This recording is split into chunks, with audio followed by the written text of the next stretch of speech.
नमस्कार. डॉक्टर सौ गौरी सुहास नामजोशी लिखित नाममहिमा हे पुस्तक आपण वाचत आहोत. आज आपण पहिल्या प्रकरणातला पुढचा भाग वाचायला घेतो आहोत. मूळ मंत्र, उघडा मंत्र. ज्ञानदेव हरिपाठ विवरण अर्थात भक्तिशास्त्र या ग्रंथात मंत्रविषयक विवेचन येतं. ते पुढील प्रमाणे. नाममंत्राचं महत्त्व जाणणारे श्री महादेव पार्वतीला सांगतात, वेदाः सर्वे तथा शास्त्राः मुनयो निर्जरार्षभाः नाम्न प्रभावमत्युग्रं न ते जानन्ति सुव्रते. राम एवाभिजानाति कृष्णं नामार्थमद्भुतम् ईषद् वदामि नामार्थे देवी तस्यानुकंपया. महारामायण. श्री महादेव म्हणतात, वेदशास्त्रज्ञ, मुनी, देव इत्यादी या नामाचा श्रेष्ठ प्रभाव जाणत नाहीत. नाममंत्राचं यथार्थ महात्म्य केवळ प्रभू श्री रामचंद्रच पूर्णत्वाने जाणतात. त्यांच्याच कृपेने मला हे थोडंसं कळलं आहे. यावरून नाममंत्राची अगाधता कळून येईल. अगाध म्हणजे गूढ किंवा ज्याचं फळ अनंत आहे असा हा मंत्र आहे. वेद, तंत्र आणि आगमादी ग्रंथांमध्ये तसंच पुराणिकादिकामध्ये अनेक देवतांचे मंत्र सांगितलेले आहेत. मननात त्रायते यस्मात तस्मान मंत्र प्रकीर्तितः. ज्याच्या मननापासून जीवाचं रक्षण होतं त्याला मंत्र म्हणतात. ही मंत्र शब्दाची साधारण व्याख्या आहे. मंत्र शास्त्र आहे. त्यामध्ये मंत्रांचा अनेक दृष्टीने विचार करून त्यांचं महत्त्व सिद्ध केलं आहे. शिवशंकर सदैव रामनामाचा जप करतात. त्या रामनाम मंत्राला संतांनी उघडा मंत्र असं म्हटलं आहे. त्या मंत्राला नाश नाही, कशाचंही बंधन नाही. मूळ परब्रह्मा इतकाच तो अस्सल आहे, सत्य आहे, निखळ आहे. तो जपणाऱ्यालाही कशाचं बंधन नाही. सर्वांसाठी तो खुला आहे. धान्याचं बीज भाजलं तर त्याची उत्पादन शक्ती खुंटते, पण नैसर्गिक पेरलं तर ते रुजतं आणि पिकतं. त्याप्रमाणे नाम हे नैसर्गिक आहे. त्याला कशाचंही आवरण नाही, त्यावर कोणतीही प्रक्रिया झालेली नाही. म्हणून संत एकनाथ महाराज म्हणतात, सर्व मायेचा नश्वर जगाचा नाद सोडून मुखाने शाश्वत असं नाम घेत राहो. त्यामुळे देहबुद्धी जाऊन आत्मबुद्धी प्रस्थापित होईल. 84 लक्ष योनीचा जीवाला घडणारा जो प्रवास आहे तो थांबेल. कृतांताचे माथा देऊनिया पाय वाचे नाम गाय अहर्निशी. उघडारे मंत्र शिवजपे स्तोत्र रामनाम. एका जनार्दनी न करी आळस 84चा लेश नको भोगू. एकनाथ. वारकरी संप्रदायाचे मुख्य दैवत म्हणजे पंढरीचा विठोबा. साहजिकच परब्रह्म स्वरूप विष्णू हाच श्रीराम, हाच श्रीकृष्ण आणि हाच युगे 28 विटेवर उभा राहणारा विठ्ठल. हेच ते त्रिभुवनाचं एकतत्वसार परब्रह्म स्वरूप आहे. याचा उल्लेख संतांच्या अभंगात ठायी ठायी येतात. अर्थात रामनामाप्रमाणे विठ्ठलनाम हाही उघडा मंत्र आहे. संत ज्ञानेश्वर म्हणतात, त्रिभुवनीचे सुख एकतत्व विठ्ठल न लगे आम्हा मोल उच्चारिता. विठ्ठल उघडा मंत्र कळिकाळा त्रास घालून आकास जपो आधी. नाममंत्र हा नामदेवांच्या जीवनाचा अविभाज्य घटक होता. नामाची वृद्धी नामदेव करणार असं भविष्य बाबाजी ज्योतिषांनी सांगितलं होतं. नामदेव आपल्या चरित्र अभंगात सांगतात, शतकोटी अभंग करील प्रतिज्ञा नाममंत्र खुणा वाचुनी पाहे.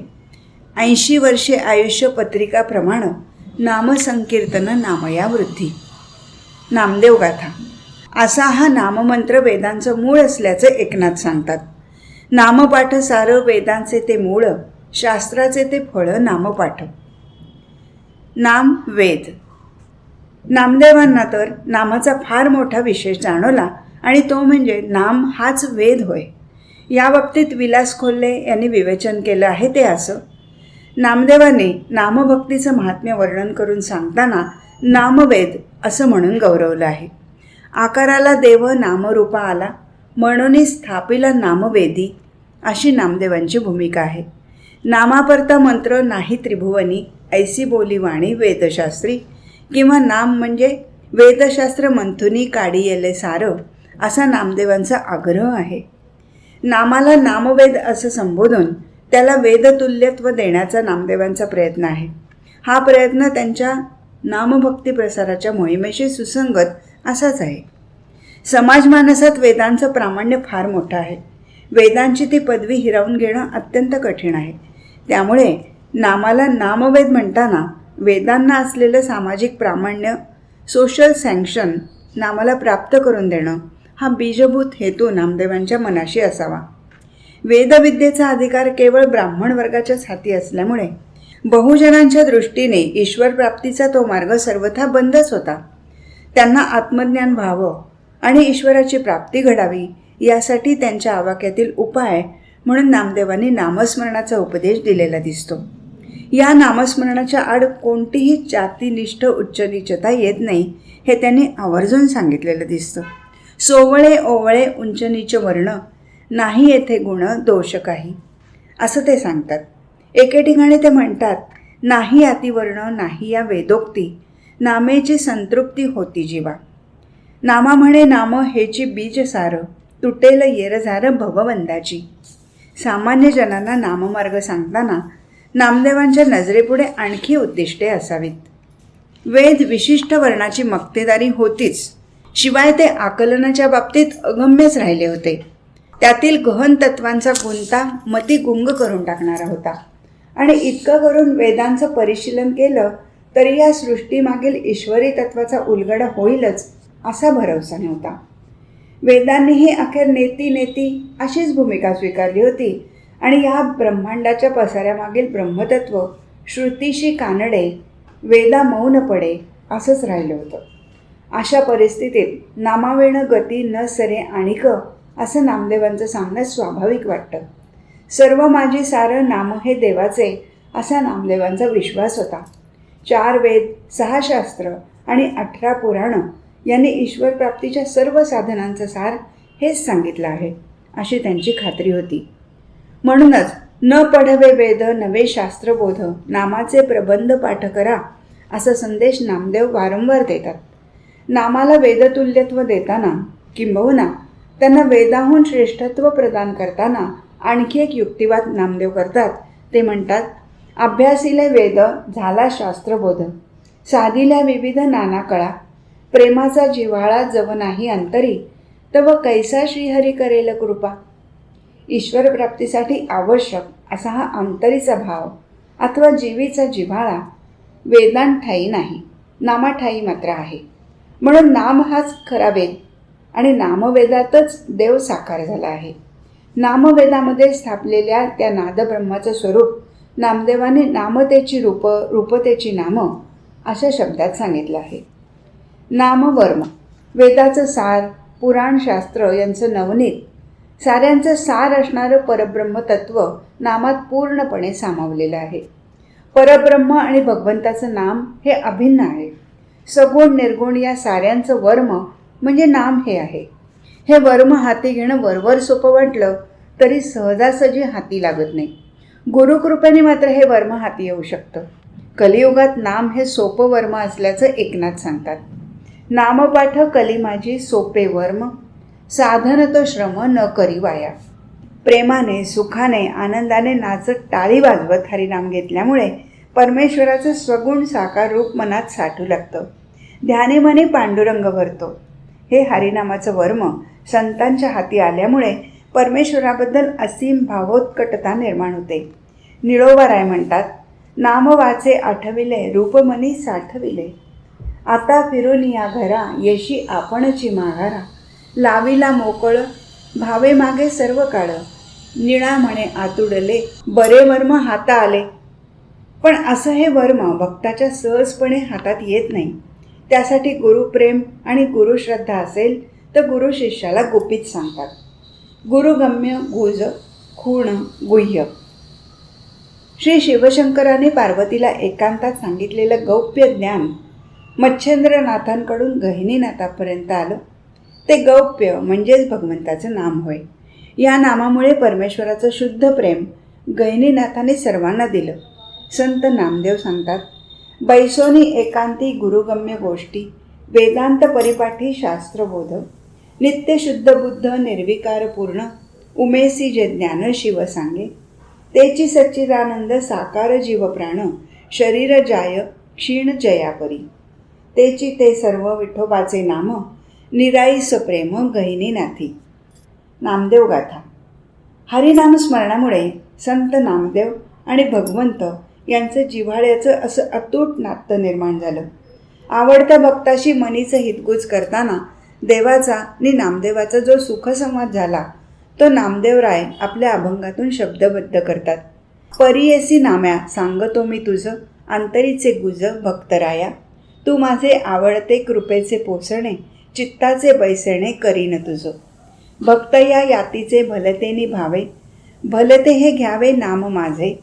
याची उपकारे दाटे मी सर्वथा, मुकुट करून माथा वाहीन त्यासी. भगवंताच्या मनीचं गुज नामदेवांनी अभंगवाणीतून जनमानसापर्यंत पोचवलं. कित्येक गुरूंनी आपल्या शिष्यांना या गौप्य ज्ञानाचं प्रदान केलं. अर्थात गुरूंकडून हे गुह्य शिष्याला प्राप्त होण्यासाठी देखील पूर्वसुकृताची जोड लागते. तरच गुरुकृपा होऊन गुरु शिष्याला गुरुज्ञान देतात. नाम ब्रह्म. नाम म्हणजे ब्रह्म असल्याचा वेदांतात सांगितलेला निर्णय एकनाथ सांगतात. नामपाठ ब्रह्म उघड बोले वाचा, वेदांती तो साचा निर्णय असे. नाम हेच ब्रह्म असल्याने नामामध्ये ब्रह्मानंदाची प्राप्ती होते. म्हणून एकनाथ म्हणतात, नामते ब्रह्म नामते ब्रह्म, नामापाशी नाही कर्म विकर्म. एका जनार्दनी नाम निकटी, ब्रह्मानंदी भरली सृष्टी. ऐक्याचा विकास काय अथवा ब्रह्म हे सर्वत्र व्याप्त आहे अशा अद्वैत रूपाने पाहणं काय, याचं हरिनामाच्या ठायी समावेशन होतं. हा सर्व आकार अद्वैत रूपाने आविष्कारलेला असला तरी आमचा राम साकार रूपाने आहे.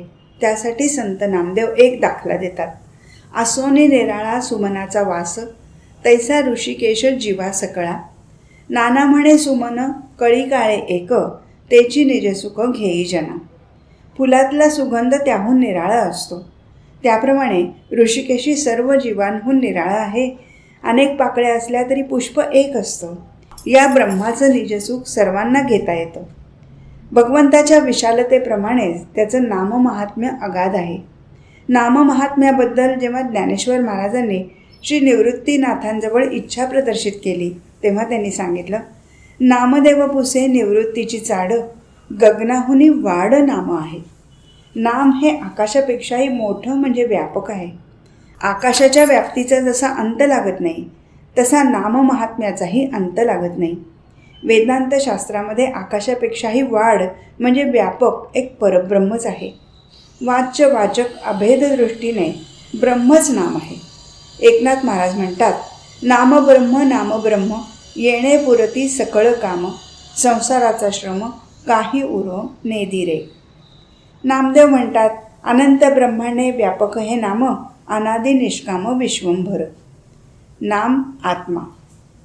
विश्वंभराला ओळखण्यासाठी त्याचं नामस्मरण हाच उपाय आहे. त्याला शोधण्यासाठी कुठेही दूर जाण्याची आवश्यकता नाही. जे पिंडी तेच ब्रह्मांडी असं म्हटलं जातं.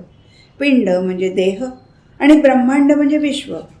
जे सच्चिदानंद स्वरूप शुद्ध मीपणाने आपल्या देहात खेळतं ते स्वरूप या प्रचंड विश्वात अंतर्यामीप्रमाणे ईश्वर होऊन विलास करतं. म्हणून स्वतःच्या हृदयात उतरून खऱ्या मीचं दर्शन घेणाऱ्याला ईश्वर दर्शन आपोआप घडतं. प्रत्येकाच्या ठायी असणारा आत्मा म्हणजेच हरी हा हरिजपाने जाणून घेता येतो. म्हणून संत ज्ञानेश्वर महाराज म्हणतात, लवण पवन जळ पासाव धीर, पावन समीर रवितया. तेजदीप्ती आत्मा इंद्रिया प्रकाशी, अमरसुनी ग्रासी दिव्य तेज. पंचक दशक तत्वता विचारी, एकरूपे सरी ग्रास त्याचा. नामदेवा जप हरी आत्मा माझा, चिंतता नल जाये तू वेगी. पंचमहाभूत आणि त्याच्या सत्व रजगुणापासून उत्पन्न झालेली 10 इंद्रिय यांच्यात व्याप्त होऊन आभासरूप आत्मा आपल्या प्रकाशाने इंद्रियांना प्रकाशित करतो. आणि आभास अधिष्ठान जो कूटस्थ स्वरूप आत्मा त्या 5 भूतांना किंवा 10 इंद्रियांना आत्मैक्य करून ग्रासून टाकतो. ज्ञानेश्वर महाराज म्हणतात, परमात्मरूप श्रीहरी माझा आत्मा आहे. त्या परमात्म्याचं चिंतन करायला तुम्ही लाजू नका. माझ्याप्रमाणे तुम्ही चिंतन केलं तर तुम्हाला तो लवकरच येऊन भेटेल. हरिपाठात ज्ञानेश्वर म्हणतात, एक हरी आत्मा जीव शिव समा, वायातू दुर्गमा न खाली म्हणून. एक हरी हा जीव आणि शिव यांच्यामध्ये समत्वाने असणारा आत्मा आहे. त्याच्यावरच तू मन ठेव. तद्व्यतिरिक्त इतर दुर्गम म्हणजे अवघड साधनांकडे लक्ष देऊ नकोस. हरिपाठात क्रमांक 8व्या अभंगात ज्ञानेश्वर सांगतात, रामकृष्ण वाचा भाव हा जीवाचा, आत्मा तो शिवाचा रामजप. वाणीने रामकृष्णाचा नित्य जप करणं हाच जीवाचा अत्यंत शुभप्रद असा भाव आहे. रामकृष्ण जपाचं सामर्थ्य हरिपाठात अनेक ठिकाणी सांगितलेलं आहे. रामजप शिवाचा आत्मा आहे.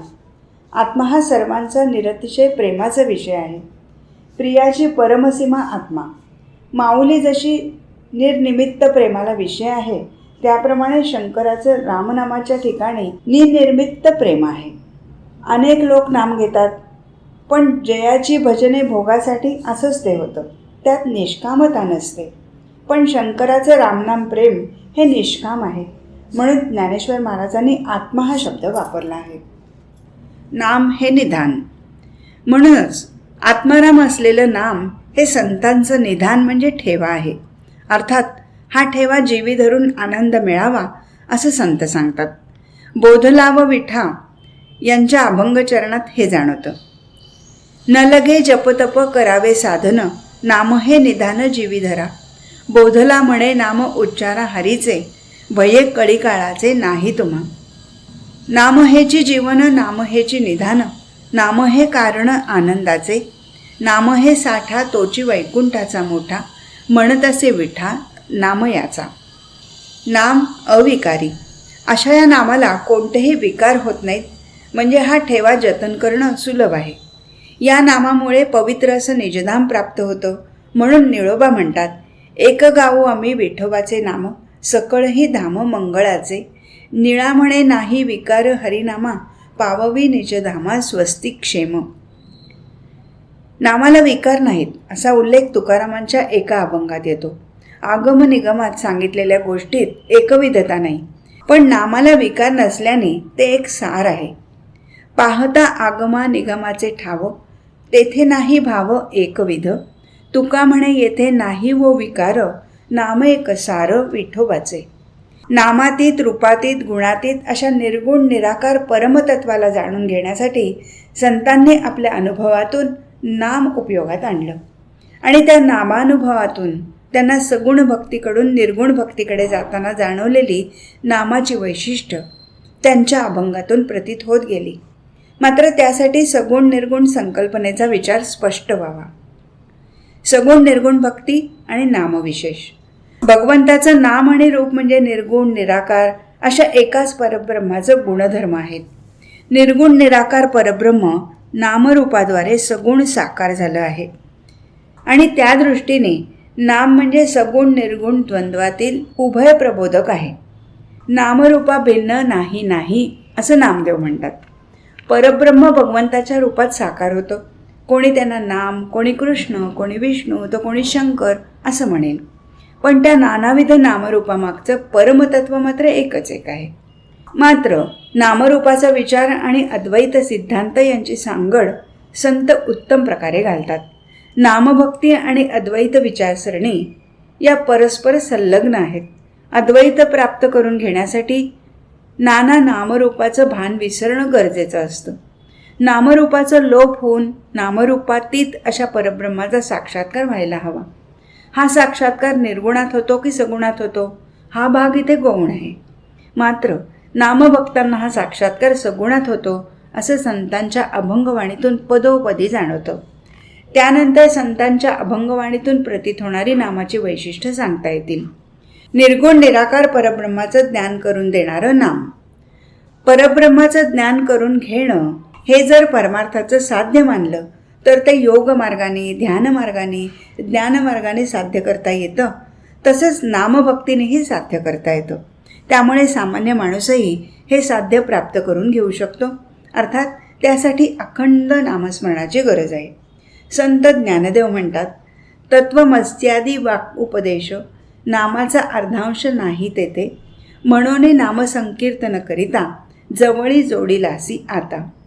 क्षणून विसंबे जीवाची या जीवनरया. नाम निज धीर गर्जती वैष्णववीर. कळीकाळ यमाचे भार पळाले तेथे. म्हणून नाम वज्रकवच तोची निर्गुणाचा अभ्यास. पाहेपा स्वप्रकाश विचारुनी. ऐसे सुंदर रूपडे हृदयी धरिले आता. पाहता केवी होय पुनर्योनिरया. ऐसा सकळा अकळा कळला हृदयी धरिला समता बुद्धी. बाप रखुमा देवी वरू विठ्ठलू चिंतिता. तुटली जन्माची आदिव्याधी रया. नामस्मरणावर गाढ श्रद्धा असलेले निवृत्ती म्हणतात, हरिध्यान आम्हा हाची मंत्र थोर. न करी विचार अन्य शास्त्री. निवृत्ती अखंड जपतुसे नाम. हृदयी सप्रेम मूर्ती त्याची. अखंड नामस्मरणाने हृदयात ईश्वराची मूर्ती येते, म्हणजेच स्वतःमधल्या आत्मतत्वाची जाणीव होते. द्वैताचा निराश करणारं नाम. सारं द्वैत निमाल्यावर राम, नामी आणि नामधारक हे सर्व एकच होतात. म्हणून एकनाथ महाराज म्हणतात, वाचा वाच्य वाचक कृष्ण जीवे भावे सर्वदा. कृष्णरूपी वेधली वृत्ती नाही देहाची पालट स्थिती. एका जनार्दनी देखती जागृती स्वप्नी कृष्णाते. ज्याचं नाव त्याची शक्ती त्याच्या नामात असते. ते नाम नामधारकाने घेतलं की नामातली शक्ती नामधारकात येते. आत्मा आणि परमात्मा एक होतात. त्या नामामुळे नामधारकाची वृत्ती परमात्म्याकडे वेधली जाते. त्या स्थितीत बदल होत नाही. अखंड नामस्मरणाने जागृती, स्वप्न, सुषुप्ती इत्यादी अवस्था कृष्णमयच होतात. त्या वेगळेपणाने राहत नाहीत. सगुणावर आधारित असणारं नाम. नामस्मरणाने निर्गुणाचा अभ्यास होतो आणि अनाकलनीय निर्गुणाची जाणीव होते. हे सत्य असलं तरी सामान्य लोकांना नामभक्तीसाठी प्राथमिक अवस्थेत सगुणाचा आधार घ्यावा लागतो. जे गुणरहित साकार आहे ते सगुण आणि जे गुणरहित निराकार आहे ते निर्गुण. त्यामुळे निर्गुण हेच सगुण असतं. त्यात दोन्हीतही ब्रह्मतत्वाची व्याप्ती समान असते. म्हणून ज्ञानदेव म्हणतात, सगुणाची शेज निर्गुणाची बाज. सावणी विराजे कृष्णमूर्ती. मन गेले ध्यानी कृष्णची नयनी. नित्यता पर्वणी कृष्ण सुख. हृदय परिवारी कृष्ण मनोमंदिरी. आमुच्या माझ घरी कृष्णबिंबे. निवृत्ती निघोट ज्ञानदेवा वाट. नित्यता वैकुंठ कृष्ण सुखे. नाम आणि नामी यात भेद नसतो. भक्ताने नाम घेतल्यावर त्याच्या ध्यानात नामानुसार मूर्ती साकार होते. परब्रह्माला ईश्वर स्वरूपात सगुण साकार करणारं नाम. हरी हरी म्हणता हरिरूप संता. नाम हे अंताक्षर विलसे. नामस्मरणाने संतांनी भगवंताला नामरूपाला आणलं म्हणून तुकाराम देवाला त्याची आठवण करून देतात. नामरूप केला ठाव तुझं कोण म्हणते देव. तुका म्हणे हरी तुझं ठाव दिला घरी. देवाला देवपण आणलं असं सांगणारा तुकारामांचा आणखी एक अभंग. जेणे तुझं झाले रूप आणि नाव. पतित हे देव तुझे आम्ही. नाहीतरी तुझं कोणी हो पुसते. निराकारी तेथे एकाएकी. तुका म्हणे आम्ही आसोनिया जाणं. तुझं देवपण आणि यले. तुकाराम गाथा. अमूर्त वैकुंठपतीला मूर्त करणारा भक्त म्हणून संत निळोबा एका अभंगात भक्ताला देवाचा जनक आणि देवाला बालक असं म्हणतात. सामान्यत बहुतांशी अभंगात देव माता पिता आणि भक्त बालक असतो. पण इथे भूमिका बदलल्यामुळे या कल्पनेचं विशेषत्व जाणवतं. देव अंगे निराभास भक्त रूपास चांगला. म्हणून या ते आणि ती रूपा दर्पणी पहापा जेवी नभ. नामे रूपे मंडित केला शृंगारीला अलंकारे. निळा म्हणे भक्तजनक देव बालक या हेतू. भक्त जे नाव घेईल त्याप्रमाणे देव त्याची इच्छा पूर्ण करून नामाप्रमाणे रूप घेतो. गीता सांगताना देखील अर्जुनाला भगवंताचं विश्वरूप दर्शन सहन होईना. म्हणून त्याच्या सांगण्यावरून भगवंतांनी पुन्हा साजिऱ्या चतुर्भुज विष्णूचं रूप घेतलं. अनादि अनंत म्हणजे ज्याला प्रारंभ नाही आणि अंत म्हणजे शेवट नाही, जो विश्वाच्या आधीपासून आहे आणि नंतरही राहील, असा भगवंत भक्तांनी विनवणी केल्यावर सगुण रूप धारण करतो. पण भगवंताच्या ठायी असं सामर्थ्य आहे की भक्तांनी त्याला पाहून मनात साठवल्यावर भगवंत पुन्हा अदृश्य होऊ शकतो. म्हणजेच व्यक्तातून अव्यक्त होतो. रूपातीत गुणातीत हरी भक्ताने केलेल्या नामस्मरणाने ध्यानात येतो याचा अनुभव नामदेवांनी स्वतः घेतला. तसे इतरांना भगवंताचं सगुण रूप दिसावं म्हणून त्यांनी नामस्मरणाचा प्रसार केला. जनाबाई नामदेवाच्या आज्ञेप्रमाणे विश्वासाने नाम घेतात. अर्थात त्यांना विटेवर ब्रह्म दिसतं, म्हणजेच विटेवरच्या विठ्ठलात सामावलेलं परब्रह्म ती जाणून घेऊ शकते. म्हणून जनाबाई म्हणतात, नित्य नेमाची लाखोली, गुण आज्ञेने मी पाळी, मज भरवसा नामाचा, गजर नाम्याच्या दासीचा, विटेवर ब्रह्म दिसे, जनी त्याला पाहत असे. नामाचं सामर्थ्य इतकं आगाध आहे की पाषाणाच्या विठ्ठल मूर्तीच्या डोळ्यातून आनंदाश्रू येतात याचं वर्णन नामदेव करतात. नामघोष कानी समस्त ऐकती, पाषाण द्रवती तेणे प्रेमे, नामा म्हणे जीव निवालासे येथे, पाहता विठ्ठलाने श्रमू नेला. ईश्वराचे सगुण रूप पाहिल्यावर आठवणारं नाम. नाम आणि नामी यांच्यातल्या अभिन्नत्वामुळे नामभक्तीत कधी नामस्मरणाने रूप दिसतं तर कधी रूप पाहिल्यामुळे त्याचं नाम मुखात येतं. मूळ परब्रह्म नामातीत, रूपातीत, गुणातीत असल्यामुळे मायेच्या उपाधीमुळे भक्ताच्या मनाचे हे सर्व खेळ होतात. पण भक्ती मात्र मनपूर्वक होते. विठोबाचं रूप दृष्टीसमोर असलं की मनापासून नामस्मरण होत राहतं. विठ्ठलाच्या चरणावर मन आर्ततेनं खिळून राहतं आणि हृदयात नामामृत मिळत राहतं. म्हणून नामदेव म्हणतात, तुझे रूप दृष्टी नामस्मरण पुटी, मनाचरणी मिठी पडवणी गेली, तुझे चरणी आर्त हृदयी नामामृत, तेणे मी समर्थ मिरवे जगी. भगवंताचं सगुण रूप समोर असलं की नामाचा विसर होत नाही, तर नामाचा आठव होतो आणि नामस्मरण भक्ती सुलभ होते. म्हणून एकनाथ म्हणतात, घवघवीत वैकुंठनाथ, भक्तवत्सल शोभत, नेणे आणि तुझा छंद, वाचे आठवीन गोविंद. मनात ठसणारा म्हणून नाथ वैकुंठनाथ घवघवीत आहे असं सांगतात. त्यामुळे त्याच्या नावाचा छंद सहजतेने लागतो. सगुण रूपाची खूण आठवण म्हणजे नाम. भगवंताचं सगुण रूप मनात साठवल्यावर त्याच्या अनुसंधानामध्ये राहायला भक्तांना आवडतं. त्यामुळे भक्तांच्या हृदयात भगवंताचं रूप टिकून राहतं. मुखात नाम येऊन बुद्धी निष्काम होते, अर्थात अशी भक्ती सफल होते. म्हणून नामदेव म्हणतात, देवा माझे मन आणि तुझे चरण, एकत्र करीन दिधली गाठी, असता निरंतर येणे अनुसंधाने, प्रारब्ध भोगणे गोड वाटे, हृदयी तुझे रूप वदनी तुझे नाम, बुद्धी हे निष्काम धरिली देवा. एकनाथ या सगुण भक्तीचा क्रम सांगतात. ज्ञान होय आधी संता शरण जाता, मग ओळखिता कळे रूप, नामाचं जे मूळ रूपाचे रूपस, पंढरी निवास हृदयी धरी, प्रपंची परमार्थी तारक हे नाम, ब्रह्मानंद प्रेम वसे, सच्चिदानंद खुण एका जनार्दन, स्वयंब्रह्म जाण नाम असे. आज इथेच थांबू. हरिओम तत्सत.